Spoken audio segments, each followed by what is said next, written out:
Kupitia mashahidi pamoja na vifaa mbalimbali vya kielektroniki tulivyovichunguza, lakini vile vile pamoja na sampuli mbalimbali tulizozichukua kwenye eneo la tukio pamoja kwenye mwili wa marehemu wakati wa kufanya uchunguzi wa tukio hili, imegundulika kabla ya tukio lile la kujaribu kujinyonga siku ya tarehe 8, marehemu alikuwa na tatizo kubwa sana la msongo wa mawazo, na hii imethibitika kupitia jumbe fupi mbalimbali kwa maana ya message kutoka kwenye simu ya marehemu alizokuwa akipishana nazo au akiwasiliana nazo yeye pamoja na mchumba wake Joseph, lakini na watu wengine ambao ni ndugu na jamaa wa nje ya yeye pamoja na Joseph. Kwa hiyo hii ilituthibitishia kugundua mwenendo wa marehemu kabla ya tukio lake la kujaribu kujinyonga ambao kulikuja kusababisha kifo chake.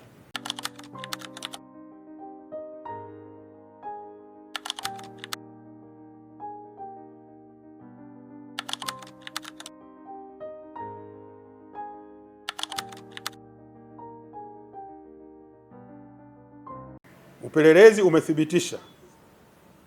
bila shaka yoyote tukio la marehemu alilolifanya tarehe 8 mwezi wa 4 2026 la kujaribu kujinyonga katika hoteli ya Zuri ndio lililopelekea au lililosababisha kifo chake tarehe 9 mwezi wa 4 2026 majira ya saa 9 alasiri katika hospitali ya Ampola au Global Hospital. Hivyo, kutokana na ushahidi uliokusanywa wa tukio hilo, hakuna mtu yeyote anayeweza kuhusishwa kwa namna moja au yoyote ile kwenye kifo cha marehemu, na uthibitisho ni kwamba marehemu amefariki kutokana na jaribio la yeye kujinyonga lililotokea siku ya tarehe 8 mwezi wa 9, ambapo akiwa kwenye matibabu kwenye hospitali hiyo ya Ampola majira ya saa 9 siku ya tarehe 9 mwezi wa 4 alifariki dunia. Aidha, uchunguzi wa simu ulibaini kuwa kwenye mwezi Machi, kabla Ashri hajaja Zanzibar, aliwahi kuuliza swali lenye dhamira ya kujitoa uhai kupitia programu ya akili unde AI ijulikanayo kama ChatGPT. Swali hilo liliuliza kama ifuatavyo: how much volume would kill me,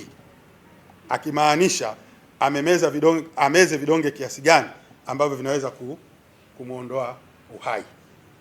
Kwa hiyo hizo ni baadhi ya jumbe ambazo tuliziona kwenye simu yake, na nyingine ambazo zilikuwa zinaonyesha kama anaaga, na nyingine ambazo zilithibitisha kabisa kwamba marehemu